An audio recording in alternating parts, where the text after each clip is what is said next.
বলেন ম্যাম, কি অবস্থা? কাজ কাম কি করছেন আপনি ম্যাম? ওকে, সুন্দর হচ্ছে। কাজ করতে হবে, আরো করেন, আরো কাজ করতে হবে। হ্যাঁ, কাজ দেখে আপনাদেরকে ভয় পাবে, আপনারা কাজকে দেখে ভয় পান, তাহলে হবে কিভাবে? এই খাতাগুলো নষ্ট করতেছেন। থিওরিক্যাল কি মানে কিছু কিছু একটা শুরু করছেন বা পড়ছেন ঠিক মতো, যেগুলো যেগুলো আমি এই পর্যন্ত পড়াচ্ছি? আমার তো মনে হয় যে আর 2-4টা অধ্যায় পড়লেই মনে হয় আমাদের শেষ হয়ে যাবে। আপনাদের পরীক্ষার তো আর মনে হয় খুব বেশি দেরি নেয় না, ফার্স্ট সেমিস্টার 1 মাস পরে। এখন 1 মাসে থিওরিক্যাল মানলাম পাস করবেন, প্র্যাকটিক্যালটা লটস অফ প্র্যাকটিস করতে হবে, বুঝছেন? কারণ আপনারা যদি মনে করেন যে আমরা শুধু সার্টিফিকেটের জন্যই নিচ্ছি, তাহলে তো বিপদে পড়বেন। হ্যাঁ, আহ, এই যে এই পার্টসটা হওয়ার পরে আর কিছু হচ্ছে ক্রাফটের কাজ শেখাবো। তারপরে আপনাদের হচ্ছে সেকেন্ড সেমিস্টারে এই কাপড়ের কাজগুলা বা অন্যান্য যে কাজগুলো আছে সেটা হচ্ছে অ্যাপ্লাই করার চেষ্টা করব। হ্যাঁ, এখন এই গতদিন আমি বাংলাদেশ অধ্যায় সম্পর্কে কি কি পড়াইছিলাম? গতদিন কি বাংলাদেশ সম্পর্কে পড়াইছিলাম না কি পড়াইছিলাম বলুন তো?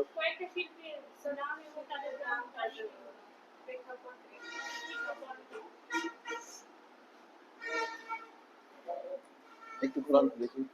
ও আচ্ছা আচ্ছা আচ্ছা, মানে বাংলাদেশের কৃষ্টি কালচার সংস্কৃতি। এবার এবার নতুন একটা বাজেট হয়েছে, বুঝছেন? সরকার থেকে একটা বাজেট করছে। তো সেইখানে হচ্ছে সংস্কৃতি এবং হচ্ছে আপনার শিক্ষা, এই দুইটার বাজেট কিন্তু অনেক। সংস্কৃতি এবং শিক্ষা, তো আপনাদেরকে যে সংস্কৃতিগুলো গতদিন পড়াইছিলাম না, এই সংস্কৃতিগুলা হচ্ছে যদি আমরা ঠিকভাবে না জানতে পারি বা না বুঝতে পারি, তাহলে কিন্তু আমাদের নিজের নিজের জায়গা থেকে আমরা আমাদের কালচার বা কৃষ্টি কালচার বা সামাজিকতা যেগুলো আছে সেগুলো টোটালটাই ধ্বংস হয়ে যাবে। কেমন? এই সংস্কৃতিটা খুব ইম্পর্টেন্ট।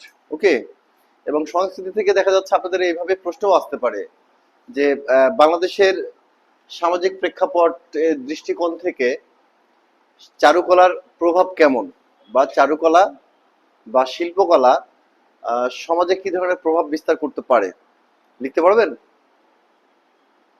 পারবেন না কেন? ও তো কাঠবিড়ালি হয়ে গেছে আবার কেন?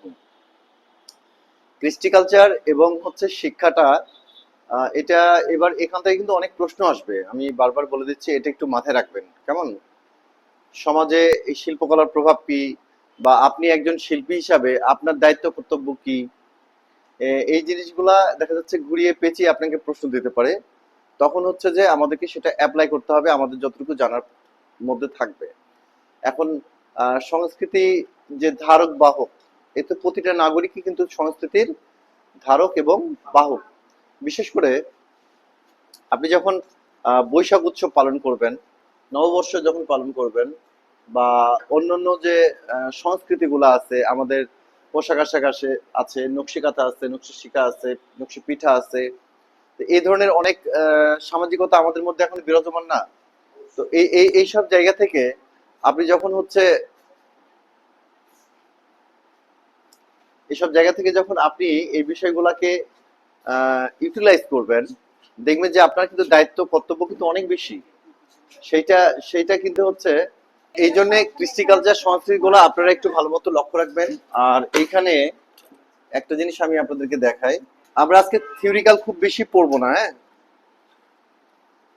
আচ্ছা, লোকশিল্প কারুশিল্প কি পড়াইছিলাম আপনাদেরকে? মনে হয় পড়াইছিলাম। হুম, না গত ক্লাসে পড়াইনি, গত ক্লাসের আগের ক্লাসে পড়াইছিলাম। গত ক্লাসে সংস্কৃতি নিয়ে আলোচনা করছে, বাংলাদেশের কৃষ্টি কালচার সংস্কৃতি। তার আগের ক্লাসে নিচ্ছে হচ্ছে জাপানি উড ব্লক প্রিন্ট। তার 1 কি 2টা ক্লাস আগে নিচ্ছিলাম হচ্ছে লোকশিল্প কারুশিল্প। দেখেন, লোকশিল্প কারুশিল্প থেকে প্রতিবারই প্রশ্ন আসে, এটা খুব স্বাভাবিক ব্যাপার। আর প্রশ্নের ধারাটা কিভাবে আসবে বাংলাদেশ সম্পর্কে আমি একটু বলে দেই। বাংলাদেশের যে প্রাচীন, আজকে এটাই মূলত লাস্ট। হ্যাঁ, বাংলাদেশে এটা নিয়ে আমি আর পড়াবো না। এর পরবর্তীতে হচ্ছে আমি সরাসরি হচ্ছে আপনাদেরকে সাজেশন গুলা দিব পড়ার জন্য, এবং সে অনুযায়ী আপনারা বাসায় একটু ভালো মতো দেখবেন। হ্যাঁ, ওটা দেখলেই হচ্ছে। এখন কৃষ্টি কালচার সংস্কৃতির মধ্যে আমাদের যে উৎসবগুলো আছে এটা 100% মাথায় রাখবেন, যত প্রকার উৎসব আছে। উৎসবগুলোকে আরেকবার বলবো, যেমন হচ্ছে নববর্ষ, এটা প্রথম উৎসব। তারপরে বলেন একটা একটু করে। হুম। দুর্গা পূজা, কালী পূজা। হুম। বলেন সবাই দু একটা করে বলতে থাকেন, মনে থাকবে। ন- নববর্ষই হচ্ছে পয়লা বৈশাখ। নবান্ন উৎসব, নবান্ন উৎসব কি?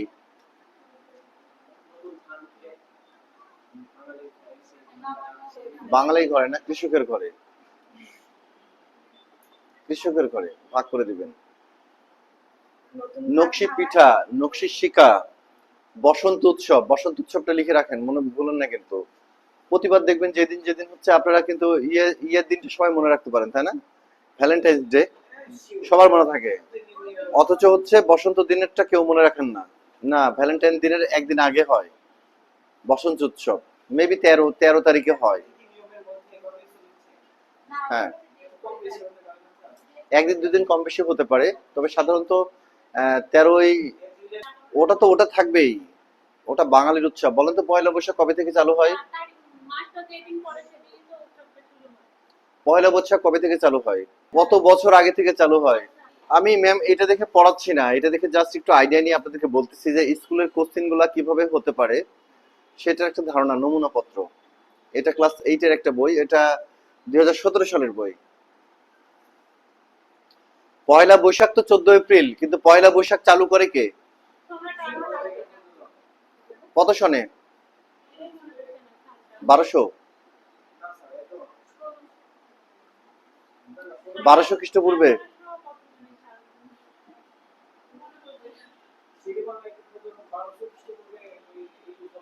ফজলুল হক কেন?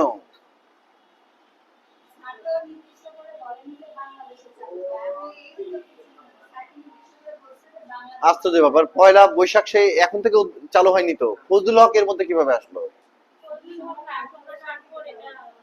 ওই তো আর 2-4 বছর পরে জন্ম নিলে আপনার সাথে জন্ম, আপনার বন্ধু হয়ে যেত। জি বলেন ম্যাম, অনলাইনে যে আছেন বলেন। 1610 সালে, রাইট। আপনি একদম ঠিক কথা বলছেন, আমি এটাই জানতে চাচ্ছি যে সালটা আমার নিজেরও মনে ছিল না। 1610 সালে সম্রাট আকবর এই বাংলা নববর্ষ প্রথা প্রথম চালু করে, তাই না?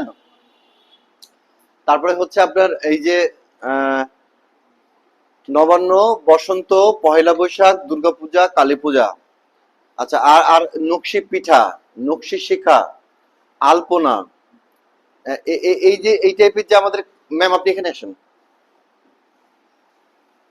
আপনি এত আমাদেরকে পরপর কেন ভাবছেন? এখন এই সংস্কৃতির এই এই এই বিষয়গুলা থেকে প্রতিবার 2টা বা 3টা করে প্রশ্ন আসে। এটা কিছু না, বুঝছেন? এই জিনিসটা আপনারা শুধু হচ্ছে কয়েকটা জিনিস, তাল সারিগুলো একটু মনে রাখবেন। আর বাদ বাকি যেটা মনে রাখবেন সেটা হচ্ছে নিজের পড়ার যে ভালোবাসাটা, সেটা হচ্ছে মনে রাখতে হবে যে আমি এটাকে পছন্দ করি, ভালোবাসি। মনে থাকে না কেন জানেন? আপনি আপনি আপনি যখন বাসায় যাবেন, আমি আজকে কি পড়ালাম সেটা কখনো একবার গিয়ে দেখছেন? আপনারা নির্ভরশীল কেন? এখানে তো আসতেছেন হচ্ছে ক্লাসের সুবিধার জন্য না। আমি আজকে যেটা পড়াচ্ছি, অনলাইনে যারা আছে, এটা ওদের পেইন, আপনাদের কেন পেইন হবে? আপনি এটা বাসায় গিয়ে দেখবেন যে স্যার আজকে কি কি পড়ালো, আজকে এই চ্যাপ্টার গুলো পড়ালো। আমি একটা বার 10-15 মিনিট দেখলে কিন্তু এটা যায় আসে না। তারপরে আপনি ওটা সাহায্য সহযোগিতা নেন, ওটা তো পাবেনই, থাকবেই।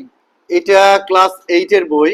এটা হচ্ছে আপনার চারু ও কারুকলার, এটা অনেক আগের বই, এটা জাস্ট একটা নমুনা। হ্যাঁ, নমুনাটা দিচ্ছি আমি আপনাদেরকে, ঠিক আছে? আচ্ছা, এখন দেখেন যে এই লোকশিল্প আর কারুশিল্পটা আমি বেশি করব না, আপনাদেরকে আজকেই আমি জানাই দিচ্ছি। এখানে আছে হচ্ছে ইতিপূর্বে আমরা চারু ও কারুশিল্পের মধ্যে পার্থক্য সম্পর্কে জেনেছি। ব্যবহারিক বস্তুতে সৌন্দর্য আরোপ করার মধ্যে দিয়ে কারুশিল্পের সূচনা আমরা তাও জেনেছি।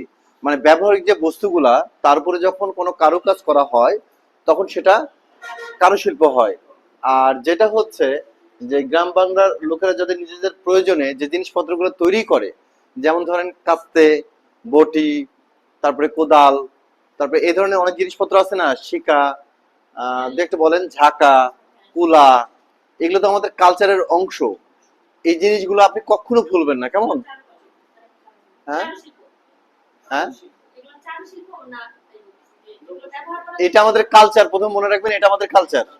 ওকে, এগুলো হচ্ছে যখন কোনো গ্রামের লোকজন বা শহরের লোকজন, গ্রাম শহর বলতে এখানে কথা নাই, যখন কোনো মানুষজন নিজেদের প্রয়োজনের জন্য বিভিন্ন আসবাবপত্র তৈরি করে ধরেন আমি একটা হচ্ছে কুলা তৈরি করলাম, এই কুলাটা দিয়ে আমি কি করব? বিভিন্ন চাল বা বিভিন্ন রকম কিছু পরিষ্কার করার জন্য কুলাটা আমরা ব্যবহার করি, তাই না? এটা তো আমাদের খুব প্রয়োজন, এটা আমাদের কালচার না? এখন কুলার পরিবর্তে ধরেন আধুনিক আসছে কি, যে যে অটো রাইস মিল গুলো আসছে, সেই অটো রাইস মিল গুলোতে কি হয়, চালগুলাতে একদম চালগুলাকে দেখবেন যে পরিষ্কার পরিচ্ছন্ন করে কি করে সে চালগুলো আমরা খাচ্ছি, কুলার কিন্তু ধীরে ধীরে প্রয়োজনটা উঠে যাচ্ছে। এখন আমরা যে এই চালটা খাচ্ছি, দেখবেন যে আগেকার চালে দুই একটা মরা দানা পাওয়া যাইতো না? কিন্তু এখন যায় না কেন? এখন হচ্ছে এটাকে মেশিন দিয়ে এই চালগুলাকে একটা একটা করে বাছা হয়, মেশিন দিয়ে একটা একটা করে বাছা হয়, ফলে কি হয়েছে, চালগুলা দেখবেন যে পরিষ্কার পরিচ্ছন্ন ঝরঝর স্বচ্ছ। এই যে দেখবেন যে এখন হচ্ছে আমরা কি করছি, অটো রাইস মিলের চালটা খাচ্ছি, খাওয়ার ফলে কি হয়েছে, আমাদের আর মরা চাল বাছা লাগছে না। কুলার প্রয়োজন কিন্তু ধীরে ধীরে দেখবেন অনেক বাসা থেকে হারিয়ে গেছে, হারিয়ে যাচ্ছে না? তার মানে কি আমাদের অধপতন হতে চলেছে। মানে আমরা যখন আগে চাল খেতাম, চাতালের চাল বা বাড়ির মোটা চালগুলা, এটাতে পুষ্টিগুণ অধিক পরিমাণে থাকে। আমরা হচ্ছে এখন আধুনিক হয়ে গেছি, তো সব চিকন চিকন লম্বা লম্বা ছোট ছোট চিকন চিকন ছাঁটাই করা গুলো আমরা খাই। তার মানে আমাদের কৃষ্টি কালচার থেকে আস্তে আস্তে কি হচ্ছে, যে আমাদের যে শৌখিনতা বা কারুশিল্প বা লোকশিল্পের যে বিভিন্ন সামগ্রীগুলা, এটা হচ্ছে অন্য অন্য সংস্কৃতির আড়ালে এটা হারিয়ে যাচ্ছে, তাই কি হারিয়ে যাচ্ছে। এই জন্য আমি আপনাদেরকে বলি, এখন পর্যন্ত হচ্ছে চাতালের চাল খাবেন। চাতাল, যেখানে দেখবেন যে চালের মধ্যে দু একটা মরা দানা থাকবে, সেটা মনে করবেন আরো বেশি বেটার। ওকে, চাতালের চাল খাবেন, সেটা হোক দু একটা মরা চাল, সমস্যা নাই। মোটা চাল চিকন চাল অ্যাড করে খাবেন, বা এই যে লাল চাল পাওয়া যায় না, ওটা মাঝে মাঝে অ্যাড করে খাবেন ভালো চালের সাথে। কিন্তু কখনো পলিশ করা চাল বা কাটায়, মানে যে বাছায় ছাটাই, এই টাইপের চাল খাবেন না। ওকে, একটা সুন্দর পরামর্শ দিলাম। তো এই কারুশিল্পটা হচ্ছে, এই লোকশিল্পটা হচ্ছে যে এই যে প্রয়োজনের উদ্দেশ্যে যখন আমরা আমরা এই যে কুলা তৈরি করছি, বা হচ্ছে শিকা তৈরি করছি, বা কোদাল, বটি, এগুলো যখন তৈরি করতেছি, সেটা আমাদের ব্যবহার হচ্ছে, টেবিল তৈরি করছি, চেয়ার তৈরি করতেছি, ব্যবহার হচ্ছে না? এগুলো আমরা ব্যবহার করছি, কিন্তু আহ এটাকে যখন হচ্ছে আমরা একটু নান্দনিক রূপ দেওয়ার জন্য, যখন দেখা যাচ্ছে যে একটা একটা কি বলবো, একটা হচ্ছে চেয়ার যেটা বানালাম, এটাকে একটু নকশা করলাম, একটু নকশা খুঁজিতে কিছু কাজ করলাম, তখন সেটা কি হচ্ছে, কারুশিল্প হয়ে যাচ্ছে। এজন্য কারুশিল্প এবং লোকশিল্প একে অন্যের পরিপূরক, কিন্তু একে অন্যের শত্রু না, তাই কি? এটা কিন্তু পার্থক্য, এক বছর পর পর পার্থক্য থাকে, যে কারুশিল্প এবং লোকশিল্পের মধ্যে পার্থক্য নিরূপণ করো। তখন আমরা বলবো যে কারুশিল্প এবং লোকশিল্প দুটাই আমাদের কালচারের একটা বৃহৎ অংশ দখল করে আছে, যা একে অন্যের পরিপূরক, তাই কি? এইভাবে লিখবো যে কারুশিল্প সাধারণত গ্রামের লোকজন নিজেদের প্রয়োজনের তাগিদেই, এই লোকশিল্প প্রয়োজনের তাগিদে করে থাকে।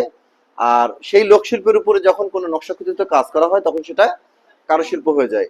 যেমন একটা রুমাল, রুমাল তো আমরা প্রয়োজনের উদ্দেশ্যে ব্যবহার করি, ছোটখাটো গামছা বা রুমাল ব্যবহার করি। ওর উপরে দেখবেন যে আগেকার মহিলাগুলা অনেক কিছু তৈরি করতো না, পাখি, ফুল। যাক, ভালো লাগলো যে ধরে রাখছেন।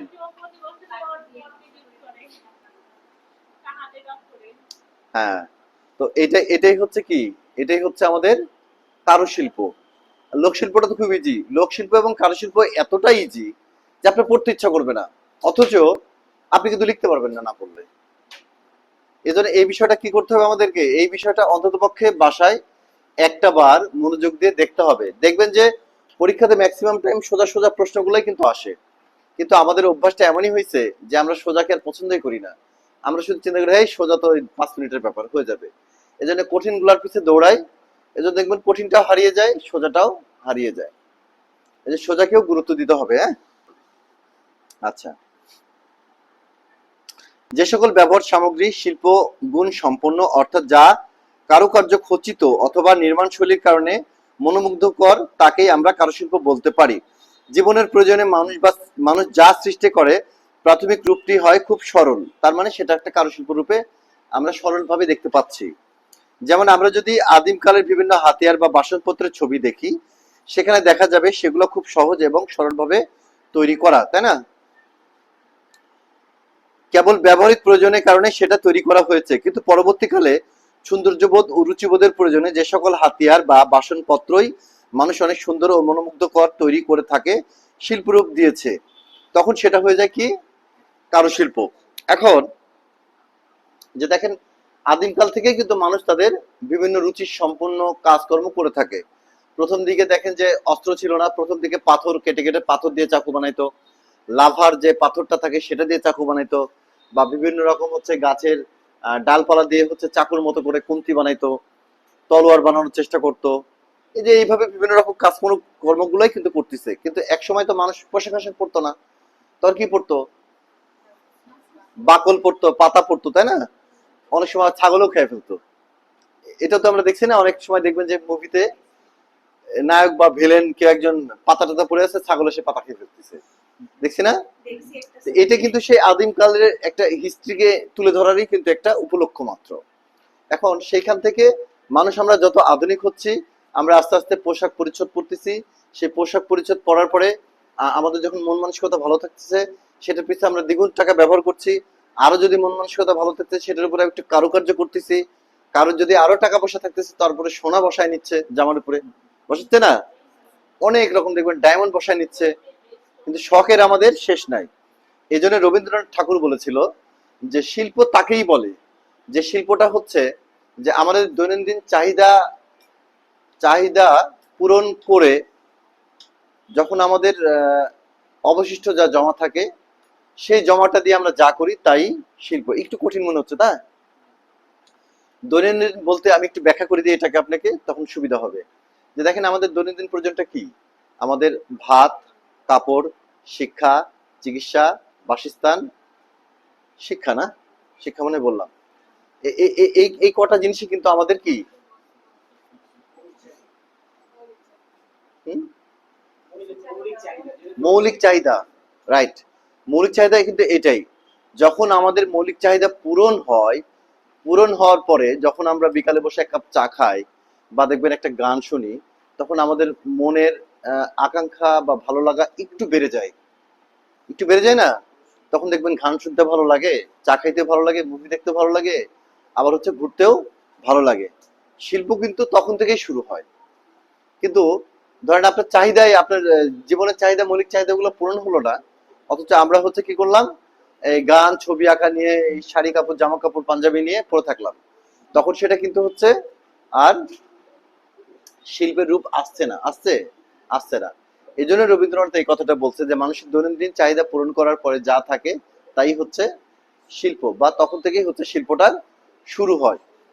তো শিল্প সম্পর্কে অনেকে অনেক রকমই বলছে, কিন্তু এই লোকশিল্প, কারুশিল্পটা হচ্ছে একদম আমাদের নিজস্ব সত্তার একটা ব্যাপার। হ্যাঁ, এই নিজস্ব সত্তা ঠিক থাকা মানে হচ্ছে আমাদের কালচার, সংস্কৃতি, শিল্প সবই দেখবেন ঠিক থাকতেছে। বোঝা গেছে?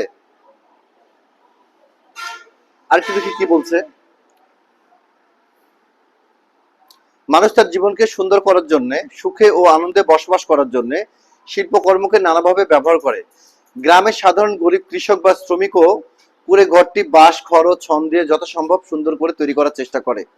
দরজা, জানালা বাঁশ ও বেতের বাঁধন দিয়ে নানা রকম নকশা তৈরি করার চেষ্টা করে। এর কারণ সব মানুষের মধ্যে সৌন্দর্যবোধ থাকে, আর সে তার জীবনযাপনে এই সৌন্দর্যবোধের প্রয়োগ করতে চায়। এখন দেখেন, একজন চাঁপাইনবাবগঞ্জের মানুষ বা আপনাদের মধ্যে সবচেয়ে কৃপণ একজন মানুষ, যে দেখবেন যে খাওয়া খাওয়া খায়, যে খাওয়াটাও দেখবেন যে একটু হিসাব করে খায়। চাপায়ের মানুষ কিন্তু কালা রুটি খায়। ওটা ওটা আসলে আমরা ওকে কৃপণ বলতে পারবো না, ওটা হচ্ছে ওদের কালচারের একটা অংশ। হ্যাঁ, কি চাচ্ছি? চাষি বললে মন খারাপ হয়? মন খারাপ হয়?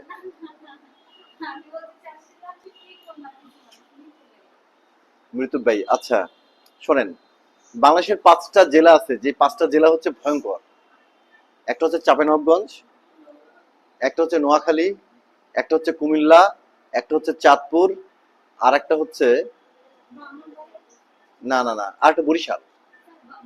না, ব্রাহ্মণবাড়িয়া না, আর একটা বরিশাল। এই পাঁচটা জেলা হচ্ছে, এই পাঁচটা জেলার মানুষ অনেক আপডেট, অনেক ফাস্ট এবং সাহসী। এবং এর মধ্যে সবচেয়ে কৃপণ হচ্ছে চাঁপাইনবাবগঞ্জের। চাঁপাইনবাবগঞ্জের মানুষ যখন মাঠে কাজ করতে যায়, তখন তারা চিন্তা করে আমাদের প্রচুর শক্তির প্রয়োজন, আমরা তখন কি করব?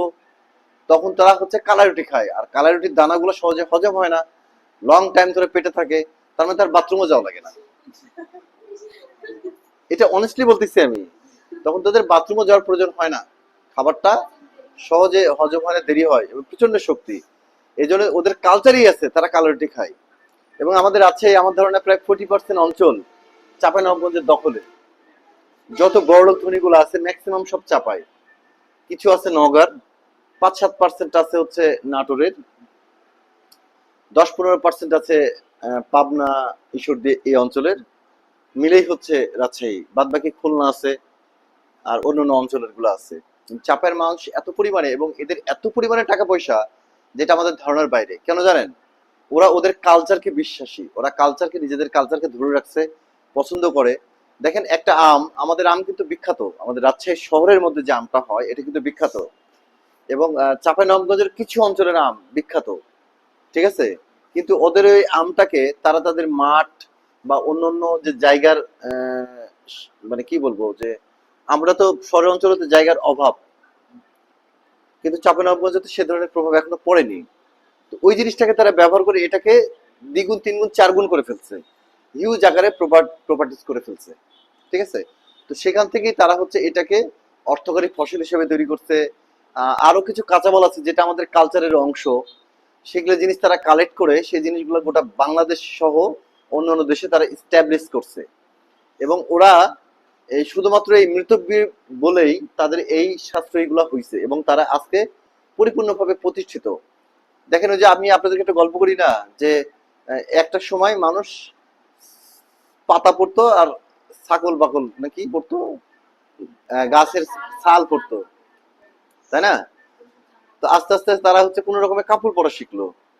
আস্তে আস্তে আস্তে হতে হতে মানুষ আমরা এখন এতটাই আধুনিক হয়েছি যে আমরা ভাত খাওয়ার কথা ভুলে যাই, আমাদের দৈনন্দিন যে খাবারটা আহার করা প্রয়োজন সেটার কথা ভুলে যাই, কিন্তু আমরা কাপড় চোপড়ের কথা ভুলি না। খেয়াল করছেন? দেখেন আপনাদের মধ্যে অনেকে আছে যে একটা সোনার জিনিসের জন্য আপনার স্বামীদের সাথে তর্কতর্কি হয়ে গেছে, কথা কাটাকাটি হয়েছে, হয়েছে না? করছেন তো? এখন তো স্বীকার করবেন না, আমি তো জানি। এখন স্বীকার করবেন না। এই যে বলছে, এই বলাটাই কিন্তু অনেক। কিন্তু সিস্টেমটা যদি এইভাবে না করে, সিস্টেমটা হচ্ছে যদি একটু পটায় পটায় করতেন, তাহলে দেখতেন সেটা স্টাবলিশ হয়ে যেত, পেয়েও যেতেন। হ্যাঁ, তো যাই হোক, তো এটাই আমার বলার উদ্দেশ্য যে এই যে খালাম্মা, তা আমি এটাই বলার চেষ্টা করছি যে আমরা আমাদের কৃষ্টি এবং কালচারটা যদি ঠিকভাবে ধরে রাখতে পারি, তাহলে দেখবেন লোকশিল্প এবং কারুশিল্পের যে ব্যবহার বিধি, সেটা কিন্তু গোটা বিশ্বে সমাদৃত। এটা কি জানা আছে আপনাদের? যেমন সপুরা সিল্ক, বা সপুরা কেন সিল্ক, সিল্কের যে কাপড় চোপড় গুলা, এটা এখন ইন্ডিয়াতেও কিছুটা শুরু হয়ে গেছে ব্যাপক হারে। অথচ এটা কিন্তু আমাদের একদম নিজস্ব জিনিস, তাই না? এবং এখান থেকে যে কারুশিল্প গুলা হয়, লোকশিল্প গুলা হয়, সেটা বাইরের দেশে প্রচুর পরিমাণে চাহিদা। কিন্তু আমরা কি করি জানেন? এখন যদি আমি আপনাদেরকে বলি যে একটা ক্রাফটের দোকান দিবেন, আপনারা একটা শোরুম দিবেন, আপনারা কিন্তু কি করবো জানেন? দামি দামি শোপিস টোপিস এনে কিন্তু এক এক করে ফেলবেন। কেউ কিন্তু একটা বড় ভাববেন না যে আমাদের কালচারের কুলা, হাড়ি, পাতিল, মাটির একটু আধুনিক পত্র দিয়ে আমি একটা দেই। কেন ভাববেন না জানেন? হ্যাঁ, এগুলো তো আশেপাশে আছে, এগুলো তো আমরাই ব্যবহার করি, আমরাই ইয়ে করি। এই দেখেন আপনার মুখের এক্সপ্রেশনই চেঞ্জ হয়ে গেছে কথা বলার পরে। আপনি কিন্তু যাবেন না, আপনি কিন্তু ওই যে বাইরের যে কালচার, সেই সংস্কৃতির পিছিয়ে আপনি দৌড়াচ্ছেন। তার মানে কি হচ্ছে? তার মানে আপনাদের অধপতন হওয়া শুরু হয়েছে। এই অঞ্চলগুলো কোথায় বলতে পারবেন? এটা হচ্ছে আমাদের বস্তি এলাকাগুলোতে। দেখবেন যে এখানে একটা ছেলে 4-5টা বিয়ে করে, কোনো সমস্যা নাই। একটা মেয়ে 3-4টা বিয়ে করে, তারও কোনো সমস্যা নাই। এই পক্ষে 2-3টা ছেলে মেয়ে, ওই পক্ষে 3-4টা ছেলে মেয়ে, তাদের কোনো সমস্যা নাই। তারা অনেক আধুনিক, হিউজ, জানেন এটা? হিউজ পরিমাণে আধুনিক। তারা দেখবেন যে তাদের ইনকাম একজন চাকরিজীবীর থেকে বেশি হয়। তাদের প্রতিদিন এক একজনের ইনকাম হচ্ছে 3,000, 4,000, 5,000 পর্যন্ত ইনকাম হয়, যারা ভিক্ষা করে বা অন্যান্য যে এটার সাথে জড়িত। এদের দেখবেন হিউজ ইনকাম। এদের মানে আমি এদেরকে মানে আমার বাড়ির পাশে একটা বস্তি আছে তো রুয়েট, আমার বাড়ি ভদ্রার মোড় বাস স্ট্যান্ড, এটা তো আমাদের সব একটা ক্লোজ। তখন একটা বস্তি আছে, সে বস্তিতে আহ, এক একজনের ইনকাম 3,000 4,000 করে পার ডে। কিন্তু ওদের কাছে এই যে এইসব আমাদের এই যে ফুটানি জাতীয় কালচার না, এগুলো ওরা বেলি দেয় না, জানেন, ওরা বেলি দেয় না। ওদের বিষয়গুলো হচ্ছে এমন, কিন্তু ওদের মধ্যে কিছু কিছু কালচার এখনো ধরে রাখছে। ওরা অনেকে মাটির পাত্রে ভাত খায়, অনেকেই দেখবেন যে নিচে বসে থেকে ভাত খায়। আমাদের তো নিচে বসে থেকে খাওয়া উচিত, আমরা কি করি? টেবিলে বসে খাই না, নিচে বসে খায় হচ্ছে মূর্খরা, তাই না? মূর্খরা, তাই কি? আপনি তো উপরে খান, ও তো নিচে তো বসাই জানে না। আপনি নিচে খান না? হ্যাঁ, নিচে খাওয়ার চেষ্টা করবেন। আপনি তো হচ্ছে যে চাইনিজ ছাড়া মানে খান না। দেখেন, আবার গায়ে যারা অর্থশালী তাদের বাড়িঘর পরিপাটি করে সাজানো থাকে, কাঠের দরজা জানালায় থাকে কাঠ খোদাই করা, উঁচু উঁচু হয়ে থাকা নানা রকম নকশা, ফুল পাখি ও লতা পাতার ছবি। তাদের বাড়িতে ব্যবহৃত খাট পালং চেয়ার টেবিল নানা রকম আসবাবপত্র বেত এবং বাঁশের তৈরি বিভিন্ন সামগ্রীতে নানা রকম কারুকাজ করে সেগুলোকে সৌন্দর্যমণ্ডিত করা হয়। শহরের মধ্যবিত্ত এবং উচ্চবিত্ত কারুশিল্পীকে নানাভাবে ব্যবহার করে তাদের জীবনযাপনে। আমাদের দৈনন্দিন জীবনে ব্যবহৃত বিভিন্ন সামগ্রী প্রায় সবই হচ্ছে কারুশিল্পের অন্তর্গত। সুতরাং দেখা যাচ্ছে কারুশিল্প আমাদের সবার জীবনের সাথে ওতপ্রোতভাবে মিশে আছে, তাই তো? লোকশিল্প, লোকশিল্প মূলত কারুশিল্পের ধারাতেই তৈরি শিল্পকর্ম। যেমন কুমার যখন মাটির হাড়ি কলসি ইত্যাদি বানায় তখন তা কারুশিল্প। এই হাড়ি পাতিলে রং করে তাতে নকশা বা ছবি এঁকে যখন একে শখের হাড়ি বানানো হয় তখন সেটা হয়ে যায় লোকশিল্প। তবে লোকশিল্পের সাথে কারুশিল্পের পার্থক্য হলো কারুশিল্প দক্ষ কারিগরের তৈরি করা এবং ব্যবহারিক প্রয়োজন মেটায়। একটু বোঝার চেষ্টা করেন। অন্যদিকে লোকশিল্প সাধারণ মানুষের তৈরি শিল্প সামগ্রী, যেমন গ্রামের সাধারণ মেয়েদের তৈরি নকশি কাঁথা, কাঁথায় সুতার পরে অত্যন্ত যত্ন এবং আবেগ দিয়ে ফুটিয়ে তোলা হয় সাধারণ মেয়েদের তৈরি ছবিগুলো ছবিগুলো নকশি কাঁথার ব্যবহারিক প্রয়োজনীয়তা আছে। আবার মাটি টিপে টিপে যেসব হাতি ঘোড়া পুতুল ইত্যাদি বানানো হয় বা কাঠের তৈরি ছোট বড় হাতি ঘোড়া ইত্যাদি লোকশিল্পের কোনো ব্যবহারিক প্রয়োজনীয়তা নেই। তাই বলা যায় লোকশিল্পের ব্যবহারিক প্রয়োজনীয়তা থাকতে পারে, আবার নাও থাকতে পারে। গায়ের মেয়েদের তৈরি করা রঙিন সুতা পাটে রশি দিয়ে বিভিন্ন প্রকার শতরঞ্জি জায়নামাজ জায়নামাজ শিকা ইত্যাদি লোকশিল্পের অন্তর্গত। লোকশিল্পের আঁকা বিভিন্ন পট সরা ইত্যাদি ছাড়া নকশি পিঠা নকশি পাখা সহ বহু লোকশিল্প আমাদের সংস্কৃতিকে উজ্জ্বল করে। ওয়ালাইকুম আসসালাম। বোঝা গেছে? দেখেন যে এই সব জিনিসগুলা কিন্তু আমাদেরই কালচারের অংশ, অথচ দেখেন এইসব জিনিস আস্তে আস্তে আমরা কিন্তু ভুলে যেতে বসছি, তাই না? আপনারা কি আর সেলাই টেলাই করেন, কাঁথা বানান বাসায়? আর মনে হয় মানে সম্ভব হয় না। হাতে করেন না হচ্ছে মেশিনে? আচ্ছা, নকশি কাঁথা হচ্ছে নকশি কাঁথা বিখ্যাত কোথাকার বলেন তো? রাজশাহী নাই? হ্যাঁ, যশোর বিখ্যাত, এবং রাজশাহী চাঁপাইনবাবগঞ্জ ফরিদপুর আরো কিছু কিছু অঞ্চল মিলিয়ে বলবেন। দু একটা নকশি কাঁথার শিলাইয়ের নাম বলতে পারবেন? খুব সুন্দর সুন্দর কিছু নাম আছে।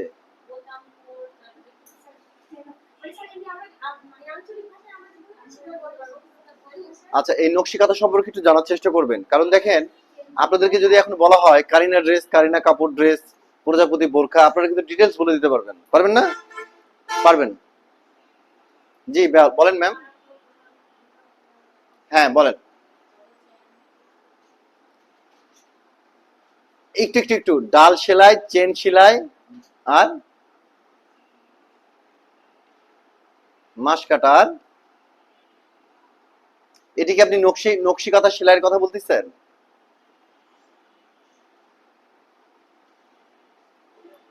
ক্রসফোর আছে, ক্রসফোর। ও ক্রসফোরটা যখন উল্টো দিকে যায় তখন সেটা মাস কাটা হয়, তাই তো? হ্যাঁ ঠিক আছে আপনার কথা। আর আর দু একটা এই ভালোবাসা টাইপ কিছু আছে? আসতেছে সেলাইয়ের নাম আছে কিন্তু আরো কয়েকটা।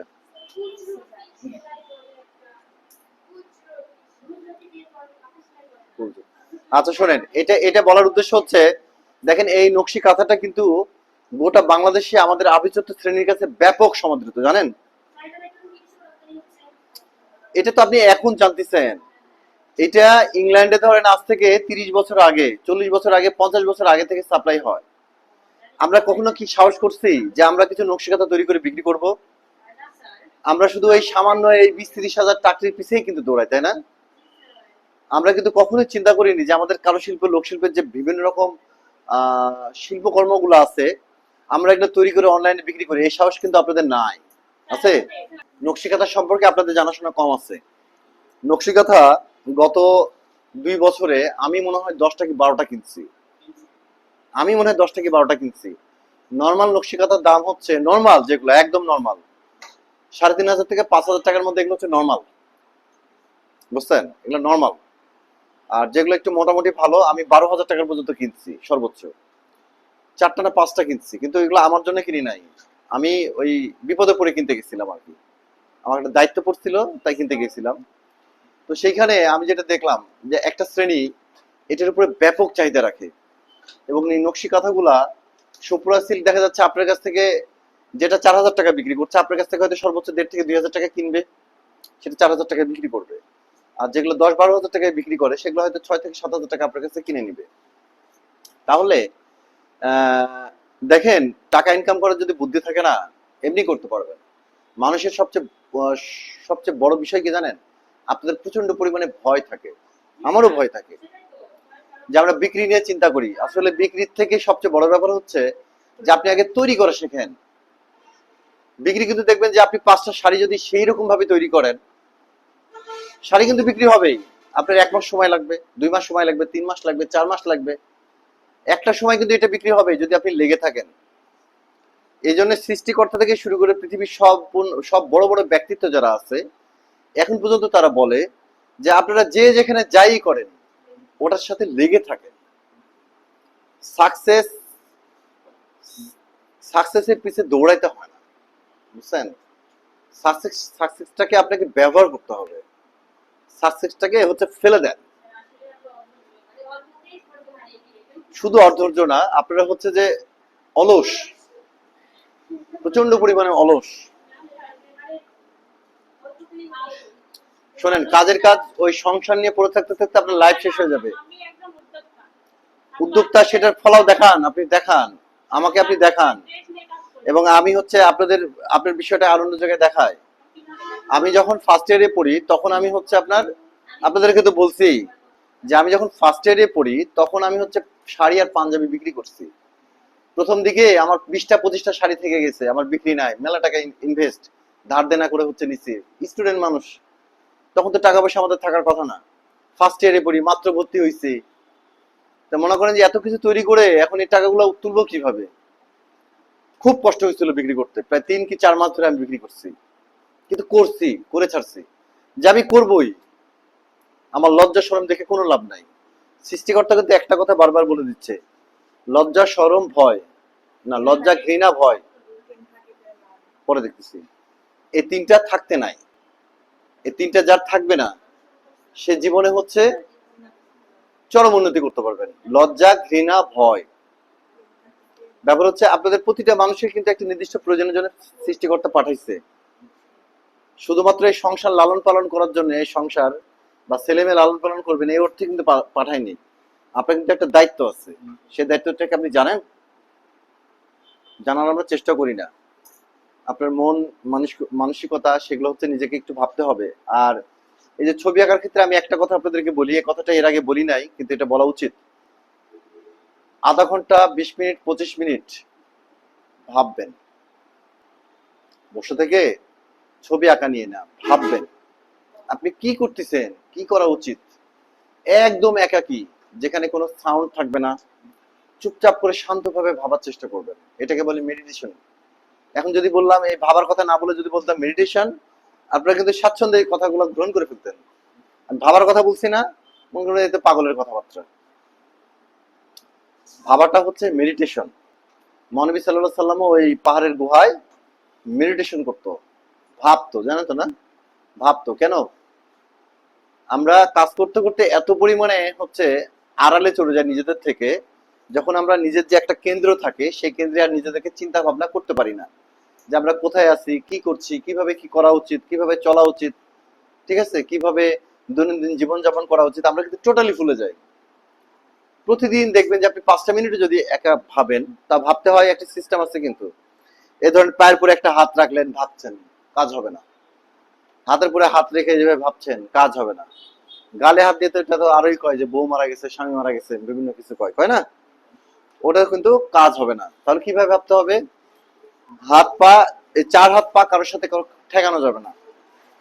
চোখ বন্ধ করবেন, মনটাকে একদম কেন্দ্রে নিয়ে আসবেন, এইখানে এইখানে নিয়ে আসবেন, এইখানে একটা কেন্দ্রে, এক কেন্দ্রে এখান থেকে ভাববেন যে আমার হাত পা শরীর টরীর কিচ্ছু না, এখন আমার একটা জিনিস শ্রেষ্ঠ, সেটা হচ্ছে আমার মন। এই মনটাকে যখন আপনি নির্দিষ্ট ভাবে এভাবে ভাবতে থাকবেন, আমি কি করছি, আমার কি করা উচিত, আমার কিভাবে চলা উচিত, আমার রাগ পরিহার করা উচিত, আমার লজ্জা ভয় এগুলো চেঞ্জ করা উচিত, আমার জীবনের সামনে বাড়া উচিত, তাই তো? না বাড়া উচিত না? উচিত। তখন দেখবেন যে ধীরে ধীরে আপনাদের চিন্তা চেতনাগুলা, কাজকর্মগুলা একটু যত্ন আসতেছে, একটু ভালো লাগা তৈরি হচ্ছে। হ্যাঁ, সিরিয়াসলি বলতেছি, একটু করার চেষ্টা করেন, এটা দরকার আছে করা। আমরা যেমন ছবি আঁকার আগে আমরা যে যে ভাবি, আমরা কিন্তু আপনার মাঝে মাঝে ভাবতে ভাবতে 3-4 ঘন্টা ভেবে ফেলি, ভাবনার মধ্যে হাজার হাজার বিষয় চলে আসে, পারি না এক কেন্দ্র করতে পারি না। আর মাঝে মাঝে এত পরিমাণে গভীরে ঢুকে যায়, ওখান থেকে আর বেরোতে পারি না। ডাকলো শুনতে আমাদের মাঝে মাঝে আমরা ছবি আঁকতে আঁকতে আমাদের খাইতে ইচ্ছা করে না, ধরেন খাচ্ছি, খুব জরুরি কিছু টোন টোন দিচ্ছি বা আলো ছায়া দিচ্ছি, ওই সময় খাওয়ার টাইম, হাত ধুতে হবে, হাত ধুতে গেলে আমার যে যে হাতে যে কালি টালি লেগে আছে না, এগুলো দিয়ে একটু ওয়াশ টোয়াশ দিতাম, এটা ভ্যানিশ হয়ে যায়। তারপরে ধরুন আমি যেমন সেলুনে কখনো দাড়ি কাটি না, বিশ্বাস হয় আপনাদের? আমি বাসায় কেচি মারি, কারণ সেলুন আমি যেভাবে চাই সেলুনওয়ালা কখনো সেটা করতে পারে না। ইভেন চুল কিন্তু আমি বছরে 2 বছর পর পর একবার হয়তো কাটতে যাই, তারপরে দেখি যে কে কাটবে, তাকে বর্ণনা দিয়ে আগে তারপরে কাটতে দেই। তারপরে মাঝখানে নিজেই নিজেই আমি কাটছিলাম একবার নিজের চুল, আয়না দেখে, পিছে একটা আয়না ফিট করছে, সামনে একটা দেখছি, দেখে কাটছি। কারণ আমরা তো আর্টিস্ট, আমরা তো ডিজাইনার। এখন চুল কিভাবে কাটা লাগে না লাগে এটা তো আমরাও বুঝি, কম বেশি বুঝি না? একটা আর্টিস্টের তো একটা ধারণা থাকে যে কিভাবে কাটা উচিত, কিভাবে কাটা উচিত না, সেগুলো কিন্তু আমরা বুঝি, বিকজ আমরা ডিজাইনার। এই জিনিসগুলো নিজের মনের মধ্যে গেঁথে ফেলবেন যে আমি একজন ডিজাইনার হতে চলেছি, ডিজাইনার না, হতে চলেছি, বা আমি একজন শিল্পী হতে চলেছি, আমি শিল্পী না, আমি ছবি আঁকা শিখতে আসছি, বাট আমি এখনো ছবি আঁকা পুরোপুরি শিখতে পারিনি। কখনো এগুলোকে হ্যাঁ বলবেন না। 3টে জিনিস বললাম, 3টে জিনিস কখনো হ্যাঁ বলবেন না।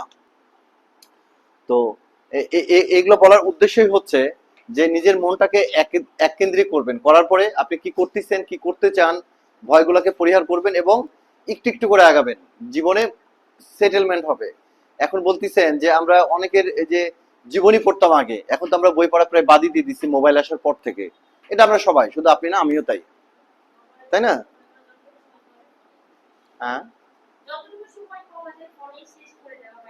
ও, আমি মনে করছিলাম যে কথাটা উনি বলছে, যেন ওনার মুখের দিক তাকায় আছে, বোরকা নড়তিছে না, ওনা হাই হাই হাই, আর ওখান থেকে কথা বলতেছে।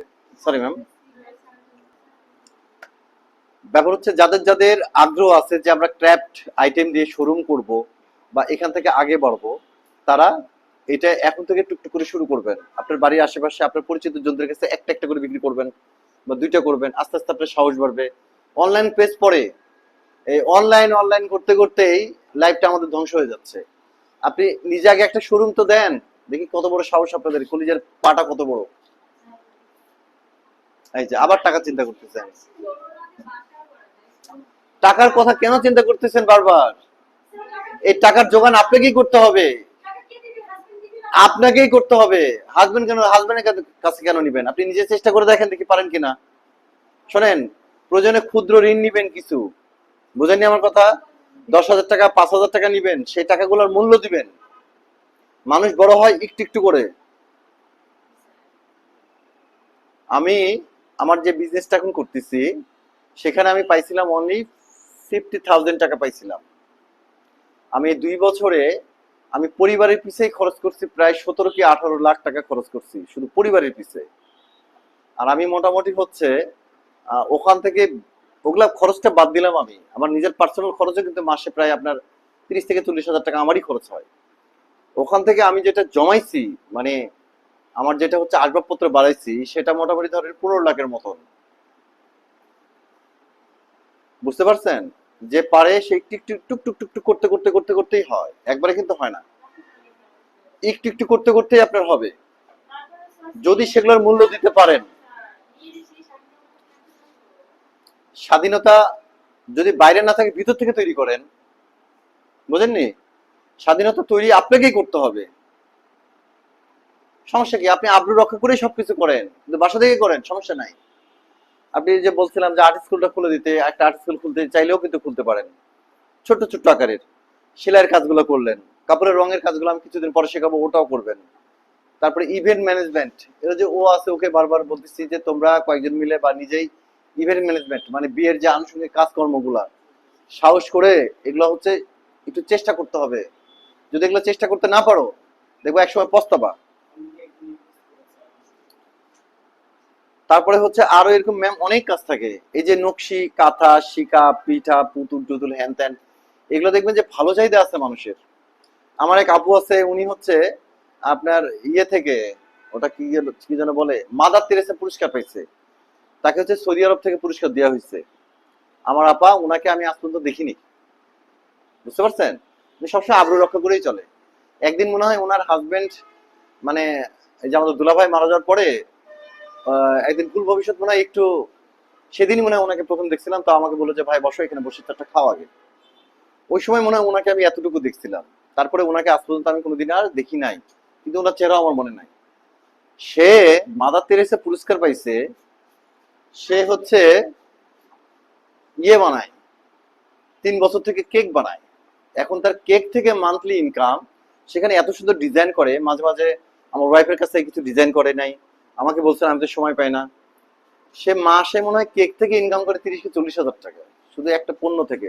কারণ কি? সে হচ্ছে 3 বছর এটার সাথে লেগে আছে। বোঝাতে পারলাম? যে আপনার যদি ইচ্ছা থাকে আপনি অনেক কিছু করতে পারবেন। আর যদি চিন্তা করেন না, খেয়ে দেয়ে কাজ নাই, কোন রকমের একটা ছোট কিছু হলেই এনাফ, আর দরকার নাই, তাহলে আমি বলবো যে যেটা করতেছেন এটা মনোযোগ দিয়ে করলেই হয়ে যাচ্ছে। ওকে?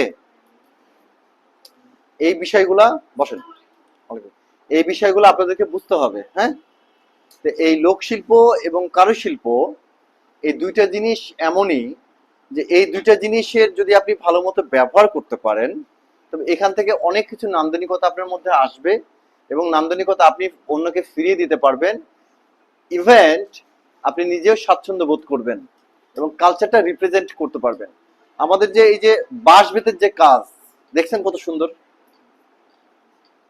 ব্যাপক কাজ। বাঁশ বেতের যে কাজ, সেটা হচ্ছে ব্যাপক কাজ এক অর্থে।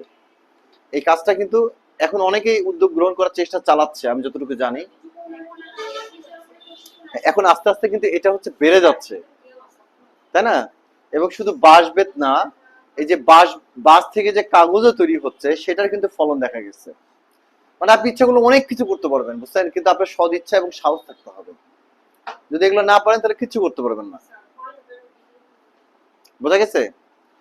তো এই লোকশিল্প আর কারুশিল্প হচ্ছে আমাদের জীবনের সাথে, আমাদের প্রতিটা পদক্ষেপের সাথে লোকশিল্প কারুশিল্প জড়িত।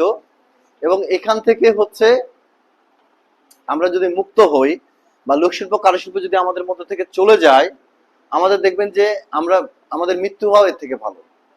তার মানে কি জানেন? কথাটা একটু কঠিন মনে হলো। তার মানেটা হচ্ছে কৃষ্টি এবং কালচার যদি ধ্বংস করা হয়, তাহলে গোটা দেশ একটা ধ্বংস হয়ে যায়। কিভাবে? ধরেন আপনাকে বলা হলো আপনি আর শাড়ি টাড়ি সালোয়ার কামিজের জীবনে পড়তে পারবেন না। আপনি প্রথমে 1-2 বছর প্যান্ট শার্ট টার্ট পরে একাকার কীর্তিকলাপ করে ফেলবেন, খুব ভাল লাগতেছে। একটা সময় আপনার গলার কাটা হয়ে যাচ্ছে। কতদিন আর পারবেন? আপনি তো অভ্যস্ত না, অভ্যস্ত না, পারবেন না। বা আমাদেরকে এখন যদি বলে হচ্ছে লুঙ্গি টুঙ্গি হ্যান ত্যান পরা যাবে না, সেন্ডু গেঞ্জি পরা যাবে না, লুঙ্গি টুঙ্গি পরা যাবে না, আমরা শেষ। না না, শেষ হবো না। আমি তো অবশ্য লুঙ্গি, আমার তো আমার নিজেরই লুঙ্গি নাই। কিন্তু ধরেন এইভাবে আমাদের কালচারে অনেক কিছু আছে, যে ভাত খাওয়া, আমরা এটাও যদি বন্ধ করে দেই, দেখবেন যে আমরা কিন্তু স্বাচ্ছন্দ্য বোধ করবো না। কতদিন আর বার্গার স্যান্ডউইচ খেয়ে থাকবেন? চাউমিন, চাউমিন যখন আসে তখন চিন্তা করছি, নুডলস যখন আসে তখনই তো অবাক হই আমরা, এই নুডলস।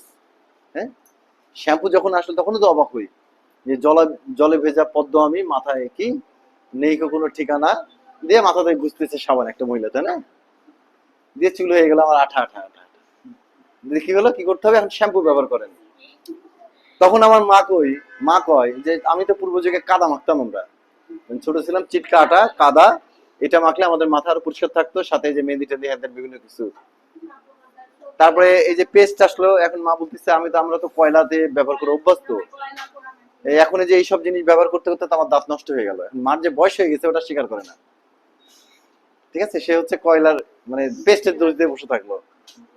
তো এটা বলার উদ্দেশ্যই হচ্ছে যে লোকশিল্প এবং কারুশিল্প আমাদের জীবনের সাথে ওতপ্রোতভাবে জড়িত, একজন আরেকজনের পরিপূরক, একজনকে বাদ দিয়ে অন্যকে কল্পনা করা যায় না। তো লোকশিল্প এবং কারুশিল্পের পার্থক্য আসলে এই কয়েকটা জিনিস খুব ভালোভাবে উল্লেখ করবেন। এবং লোকশিল্প, লোকশিল্প দেখা যাচ্ছে একটা কোদাল তৈরি করা হলো, পরে কোদালটাকে একটু আধুনিক রূপ দেওয়ার জন্য একটু কারুকার্য করা হলো, সেটা হচ্ছে কারুশিল্প হয়ে গেল। কিন্তু কারুশিল্পের একটা সৌন্দর্য বহন এর ব্যাপারটা বেশি বেশি হচ্ছে প্রাধান্য পায়, আর লোকশিল্পের উপযোগটা বেশি প্রাধান্য পায়। উপযোগ মানে তো বোঝেন, প্রয়োজনীয়তা বেশি প্রকাশ পায়। ওকে, জি, হ্যাঁ, দারুটা কি? আমি তো প্রথম শুনলাম আজকে। দারু মানে কি মদ? ইন্ডিয়ানরা দারু কয়। দারু কখনো হবে না, আপনার ওইটা দেখা যাচ্ছে চারু হবে, হয়তো ভুল করে দারু চলে আসছে। চারু শিল্প কিছুই না, চারু শিল্প তো হচ্ছে আমাদের কালচারের একটা অংশ, যেটা চারুকলার মাধ্যমে আমরা হচ্ছে বিভিন্ন কিছু নতুন রূপদানের চেষ্টা করে থাকি, তাই না? এখন চারু শিল্পটা হচ্ছে যে ছবি আঁকা, এই যে এইসব যে আমরা কীর্তিকলাপ গুলো করতেছি, এটা একটা অংশ। আর কারুশিল্প হতে এটা বুঝলেনি। তারপরে সঙ্গীত শিল্প, নাট্য শিল্প, তাই না, অভিনয় শিল্প, এগুলো বিভিন্ন ভাগ থাকে, তাই তো? তাহলে আমাদের এই যে এখানে দেখেন একটা প্রশ্ন আছে, এই যে দেখেন ছোট মানে আপনাদের কি কি টাইপ প্রশ্ন হতে পারে আমি একটা ধারণা দিই, এটা লেখার দরকার নাই। শিল্পকলা সম্পর্কে সংক্ষেপে লিখো। নান্দনিক শিল্প বলতে কি বোঝো? এই শিল্প কিভাবে আমাদের অনুভূতিকে নাড়া দেয়? নান্দনিক বলতে কি? যার নান্দনিকতা আছে, যার সৌন্দর্য বোধ আছে, যা আমাদেরকে দেখলেই ভালো লাগে, যা দেখলেই মনে একটা আনন্দ, আলাদা প্রকার একটা আনন্দের জোগাড় হয়, ঠিক আছে, এটা একটা নান্দনিকতা, একটা রূপ, সৌন্দর্য রূপ, তাই না? এটা হচ্ছে নান্দনিকতা। তারপরে লোকশিল্প ও কারুশিল্পের পারস্পরিক সম্পর্ক তুলনা করো, যেটা যে পার্থক্যটা বললাম, এটা পারস্পরিক সম্পর্কটা তুলনা করার কথা বলতেছে। দৈনন্দিন জীবনে কারুকলার প্রয়োজনীয়তা সংক্ষেপে আলোচনা করো। কারুকলা মানে কি? কারুকলার যে দুই একটা অংশ আছে, লোকশিল্প, কারুশিল্প আছে না, যে এগুলোর হচ্ছে দৈনন্দিন যে কারুকলার যে প্রয়োজনীয়তা আমাদের জীবনে, এবং সেই প্রয়োজনীয়তা গুলা কি কি, সেটাই আমরা এখানে মোটামুটি দেখলাম। আচ্ছা, আরেকটা দেখেন, অপরাজয় বাংলা ভাস্কর্যে মুক্তিযুদ্ধের যে অনুভূতি প্রকাশিত হয়েছে তা লিখো। আচ্ছা, এখন তো সরকার চেঞ্জ হয়েছে না, এখন মুক্তিযুদ্ধ নিয়ে আপনারা পড়তে পারেন, সমস্যা নাই। কারণ মাঝখানে তো সরকার হচ্ছে মুক্তিযোদ্ধা নিয়ে কোনো কিছুই করতে দিচ্ছিল না, না কেউ যে মুক্তিযুদ্ধের যে স্মারক ভাস্কর্যগুলো সেটাকেও ভেঙে চুরে ফেলতেছিল, অনেক ভাস্কর্য ভেঙে ফেলছে। এটা এটা আমাদের মানে কালচারের একটা বিশাল অবক্ষয়। হ্যাঁ, এটা করা যারা করছে তাদের উচিত হয়নি। যাদের দ্বারা এই ভূমির জন্ম, তার ভূমি মানে হচ্ছে আমার মা, যে মায়ের পেট থেকে আমার জন্ম হয়েছে, সেই মাকে আমাকে অস্বীকার করতে বলা হচ্ছে, এটা আমাদের একটা পরাধীনতা। এই নতুন সরকার আসার পর তাও একটু মুক্তিযুদ্ধ নিয়ে একটু আলোচনা হচ্ছে, কারণ মুক্তিযুদ্ধকে কখনো অবজ্ঞ করার জিনিস না এটা। মানে আপনারা কে কোন মতাদর্শের আমি জানি না, তবে এটা হচ্ছে আমাদের সবার মাথার উপরে থাকা উচিত। কারণ জন্মভূমি এবং মা, এই দুটি সবার আগে না। আপনার মাকে কেউ যদি গালি দেয়, আপনি ঠিক থাকতে পারবেন? তো সেটা তো এই ছোটখাটো ভাবে দেখা হচ্ছে, কিন্তু বড় ভাবে যদি দেখতে চান, সেটা হচ্ছে দেশ, দেশের ব্যাপারটা আলাদা। তো মাঝখানে মুক্তিযুদ্ধ প্রচুর ভাস্কর্য সব ভেঙে ফেলছে, মানে অথচ দেখবেন যে আমরা ইসলাম নিয়ে এত বাড়াবাড়ি করি, ইসলামটা দেখবেন যে সৌদি আরব বা অন্যান্য যে মুসলিম কান্ট্রি গুলো আছে, সেখানে কিন্তু এত বাড়াবাড়ি কিচ্ছু নাই। আপনি যান, এই যে ইসলামের এতগুলো ভাগ নিয়ে ওখানে উল্টাপাল্টা করেন, আপনার ঠ্যাং ভেঙে দিবে, ঠ্যাং ভেঙে দিবে। এই যে আইএস, ইসলামী জোট টোট হ্যান ত্যান, আমাদের এখন দেখবেন বিভিন্ন জায়গায় পতাকা, এই যে কালিমা লিখা টিকা হ্যান ত্যান পতাকা, এগুলো আমাদের সাম্প্রতিকতা দাঙ্গা টাইপের একটু বিষয়গুলোকে বেশি উস্কে দিচ্ছে। আমার কাছে যেটা মনে হয়, মানে পার্সোনালি যে আমি ইয়েটা করি, যে এইগুলো হচ্ছে আমাদের কালচারটা, আমাদের কালচারে কিন্তু ধরেন ধর্ম নিয়ে আমরা কখনো কিন্তু কেউ নাড়াচাড়া করি নাই, আমরা চিন্তা করি না, কারণ ধর্মটা একান্তে আমার পার্সোনাল বিষয়, তাই না? ধর্ম যার যার, কর্ম তার তার। এই জন্য ধর্মটাকে ধর্মের জায়গায় রাখতে হয়, কর্মটাকে তার রাখতে হয়। ধর্মের দোহাই দিয়ে ধরেন অনেক কিছুই হচ্ছে, এটা ঠিক না। তো যাই হোক, এই যে অপরাজয় বাংলা, অপরাজয় মানে কি? যে পরাজিত হয়নি, তাই না? যে পরাজিত হয়নি সেই অপরাজয় বাংলা ভাস্কর্য দেখবেন যে অনেকেই আছে, 8 থেকে 10 জন এরকম হচ্ছে, হাত ধরে সবাই সামনের দিকে এইভাবে মুখ করে দাঁড়িয়ে আছে। এটা কিন্তু আমাদের জীবনের একটা প্রতিচ্ছবি, আমাদের বাংলার একটা প্র্যাকটিক্যাল। হ্যাঁ, 5টা মিনিট এটা হয়ে গেছে এদের। তো এই অপরাজয় বাংলা মানে কি? মানে এটা আমরা জিতে আসছি, আমরা 10-এ মিলে করি কাজ, হারি জিতি নাহিলাজ, কথা আছে না? জি, হ্যাঁ। তো এই জিনিসগুলো কোথায় অবস্থিত, এর প্রেক্ষাপটটা কি, বা এটা কি উদ্দেশ্যে তৈরি করা হয়েছে, এগুলো আমরা অবশ্যই জানবো। আর আমার কাছে মনে হয় যে এই যে ধরেন আহ, এই ধর্মটা একান্তই আমার পার্সোনাল বিষয়। এই ধর্ম নিয়ে যখন অতিরিক্ত, এই যে আমাদের দেখেন, আপনি সৌদি আরবে যান, তুরস্কে যান, মিশরে যান, বা অন্যান্য কান্ট্রিতে যান, দেখবেন যে বিশাল বিশাল ভাস্কর্য আছে, বিশাল বিশাল, সেগুলোকে কিন্তু তারা কখনো মূর্তি বলে না, ভাস্কর্য। বা একটা হচ্ছে একটা জাতির নিদর্শন আছে, অবশ্যই আছে, একটা জাতির নিদর্শন, তাই না? যে জাতি, আমাদের যেমন বাংলাদেশের নিদর্শন কি? স্বাধীনতা। স্বাধীনতার পরে তো এই দেশটা হয়েছে। তো সেইখানে তো ধরেন এটা আমাদের নিদর্শন না। এখন স্বাধীনতা যদি আমাদের না থাকে, তাহলে তো আমাদেরকে যে কেউ মানে ভারত এসে বলবে এটা আমার দেশ, তোমরা এখন যাও, ভারত দখল করে নিবে, নিবে না?